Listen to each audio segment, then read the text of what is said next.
August 4th, 1943. Bovington Camp, Dorset, England. The morning fog hung thick over the training fields as Major General A.C. Richardson's pen moved across a document stamped "Most Secret" in red ink. His report would expose one of Britain's most embarrassing wartime failures. "The reliability test begins today," he wrote. "Three nations' machines will travel 2,000 miles across Britain. Only one will prove worthy of modern warfare." Outside his office, 11 tanks stood in formation through the mist, engines rumbling, 3 American M4A2 Shermans with smooth twin diesel hums, 3 M4A4 Shermans with Chrysler multibank petrol engines growling steadily, 3 British Cromwell Mark I cruisers with new Rolls Royce Meteor engines coughing with rough confidence, 2 upgraded Cromwell Mark III's joining them, and 3 Centaur Mark I tanks powered by the aging Liberty engine, sputtering uneasily. None of the men climbing aboard those machines knew they were about to take part in one of the most definitive mechanical trials of the Second World War, one that would lay bare the differences between British ambition and American practicality. The seeds of this trial had been planted years earlier in the deserts of North Africa. There, British tank crews had watched their machines fail them over and over again. The Crusader tank, theoretically fast and agile, spent more time broken down than advancing. Oil leaks, cooling failures, shattered transmissions, and collapsing suspensions left crews stranded under the desert sun, while American-supplied M4 Shermans rolled past, dependable and consistent. The Shermans were slower on paper but always ready when needed, and their crews knew the engines would start every morning, something British tankers could never take for granted. The British War Office faced a humiliating dilemma. After years of design and immense industrial effort, their tanks were unreliable, while American machines worked flawlessly. The Covenanter had failed so completely that over 1,700 examples were relegated to training. The Crusader and Cavalier fared little better. Britain needed a tank that actually worked. That hope came with the Rolls Royce Meteor engine, a tank version of the famous Merlin that had powered the Spitfire. Rolls-Royce engineers believed this 600-horsepower V12 could give Britain the fast, powerful, and dependable cruiser tank it had dreamed of. The result was the A-27M Cromwell, sleek, low, and incredibly fast at over 40 mph. By mid-1943, production was ramping up across British factories. For the first time, optimism returned, but reports from training units hinted at old ghosts: oil leaks, clutch failures, overheating, steering issues. Could the Meteor handle the brutal stop-and-go demands of a tank battlefield? To find out, the War Office ordered Exercise Dracula, a 2,000-mile test that would push Cromwells, Centaurs, and Shermans through Britain's roads, hills, and mud. It would be the ultimate reliability trial, and it would decide the fate of British tank design. The rules were strict. All tanks were standard production models, not prototypes. Crews were experienced British soldiers trained on both American and British equipment. Maintenance was limited to what real combat units could perform in the field.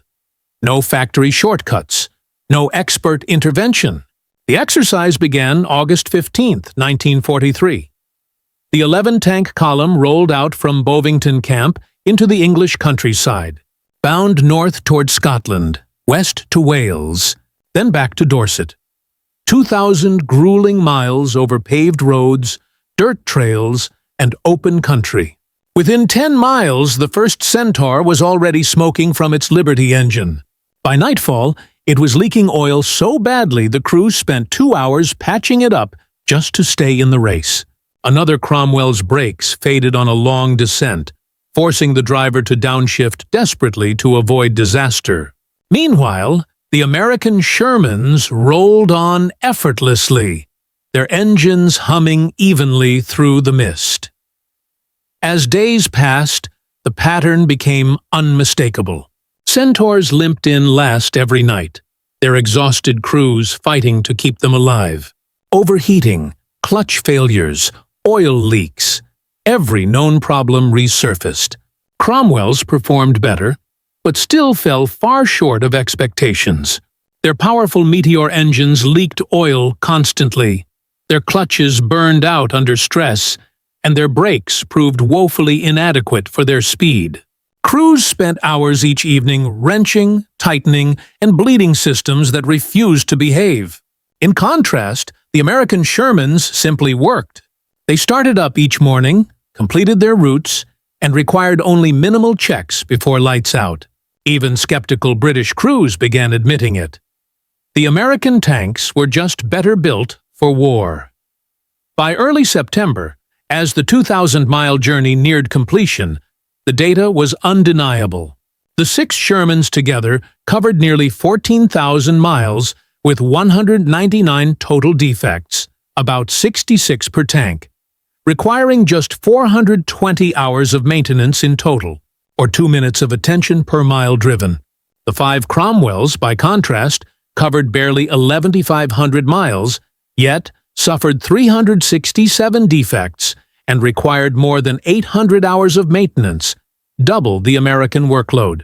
Every mile driven demanded over 4 minutes of repair time. The Centaurs were catastrophic, covering only 8,400 miles while consuming 742 hours of maintenance. One Centaur spent more time under repair than moving. Richardson's final report was brutally honest. The simplicity and reliability of the American machines, in contrast with the British production, is to me the chief lesson of Dracula. He concluded that an American commander could confidently take 99% of his tanks into battle, while a British commander could never be sure his machines would even reach the front.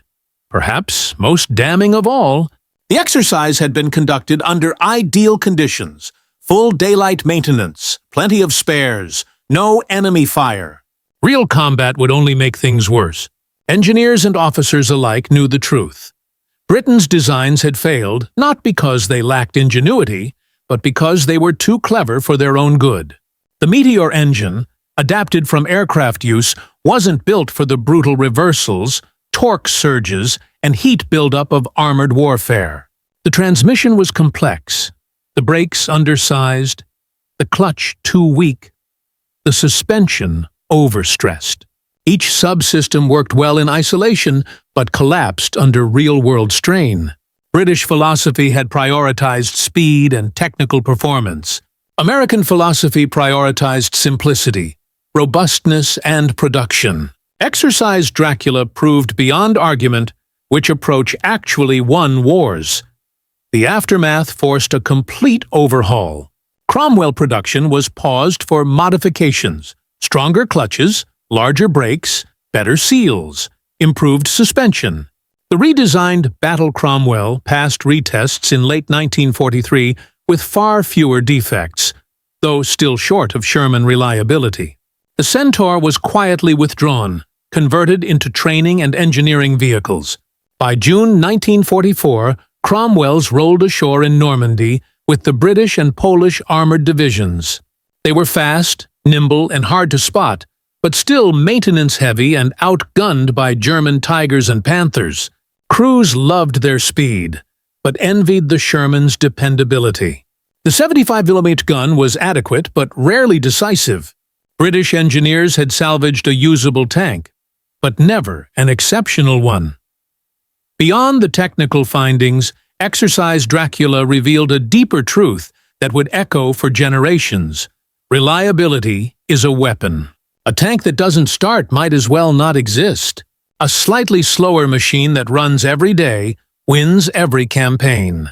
The Sherman, for all its flaws, thin armor, weak gun, flammability, was built to work. And because it worked, it could be built, shipped, and fought in overwhelming numbers. Nearly 50,000 Shermans rolled off American assembly lines. When one burned, another was already on its way to replace it. German tanks like the Panther and Tiger were magnificent in theory, but over-engineered, slow to build, and notoriously unreliable. They required constant attention, rare parts, and expert mechanics. Luxuries the crumbling Third Reich couldn't afford. A German division might lose more tanks to breakdowns than enemy fire during a single campaign.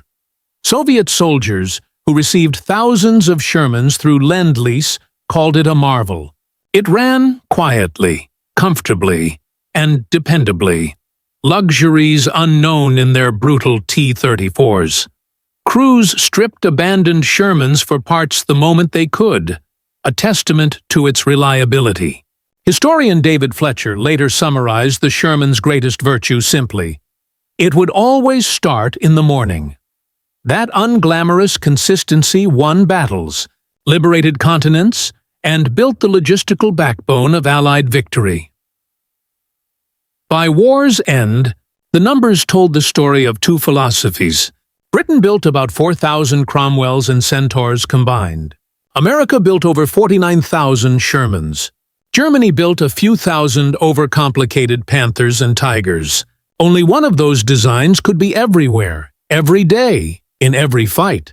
Not because it was the fastest, strongest, or most advanced, but because it worked. Exercise Dracula proved it.